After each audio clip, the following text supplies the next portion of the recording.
हिमाचल प्रदेश के पूर्व मुख्यमंत्री जयराम ठाकुर आज इंदौर पहुंचे, जहां पर उन्होंने इंदौर में प्रेस वार्ता करते हुए मध्य प्रदेश में फिर से बीजेपी की सरकार बनने का दावा किया है। इसी के साथ ही कांग्रेस पर जमकर निशाना भी साधा।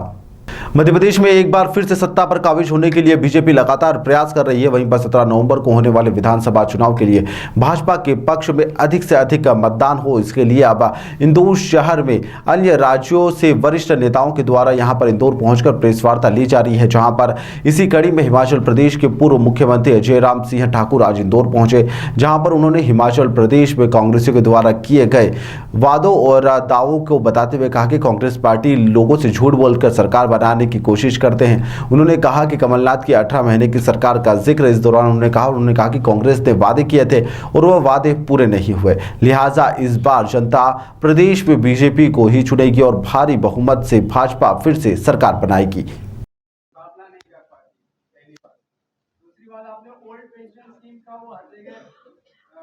गारंटी दे रहा हम ओल्ड पेंशन स्कीम लागू करेंगे, उसका अर्थव्यवस्था में कितना भार पड़ता है यहाँ पे, तो क्या ये व्यवहारिक रूप से संभव है ओल्ड पेंशन स्कीम लागू करना? देखिए, एक बात को लेकर के मैं पहली बात एक तो जहां झूठा प्रचार हो रहा है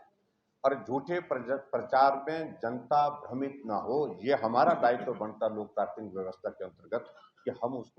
उसका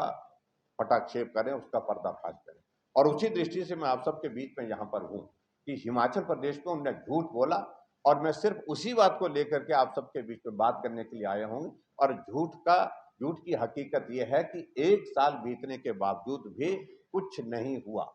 जो बोला था सबका सब झूठ बोला। दूसरा पार्ट आपका जो ओपीएस से संबंधित है, और उस पर भी मैं आप सबके बीच में ये कहना चाहूंगा, अभी तक ओपीएस के सिलसिले में हिमाचल प्रदेश में ऑप्शंस मांगे जा रहे हैं और जो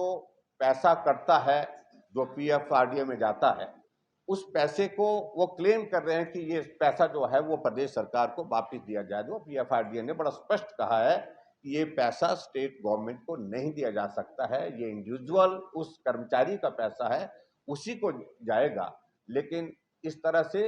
सबसे बड़ी बात तो जब एमओयू में एंटर किए हैं, यहां पर मुझे मालूम नहीं कब हुए, हिमाचल प्रदेश में ओपीएस जो है 2003 में जो है कांग्रेस की ही गवर्नमेंट में लागू हुआ था। मतलब ओपीएस से एनपीएस में जब आए थे तो 2003 में जब कांग्रेस की सरकार थी, वीरभद्र सिंह जी वहां पर मुख्यमंत्री थे, वही थे। जब एक बार आप एमओयू में केंद्र सरकार के साथ एंटर कर चुके हैं तो आपकी कमिटमेंट है, और जो पैसा जो वापिस मांग रहे हैं वो मार्केट में अलग टर्म्स एंड कंडीशन के साथ इन्वेस्ट किया हुआ होता है, या फिर आरडीए का मानना यह है। तो ऐसे में मुझे सिर्फ यही कहना है कि उसका जो फाइनेंशियल इम्पैक्ट जो आएगा वो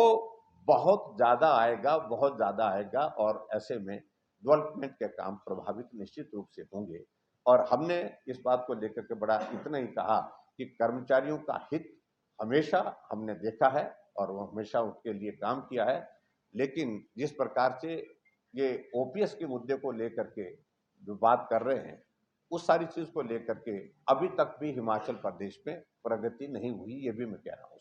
वो भी कहा था हमने, कैबिनेट की पहली बैठक में इस बात को कहा था कि हम करेंगे, लेकिन उसके बावजूद अभी तक 1 साल होने जा रहा है, अभी तक उसके परिणाम वहां पर नहीं आए। कांग्रेस लगातार ये आरोप लगा रही है कि ईडी का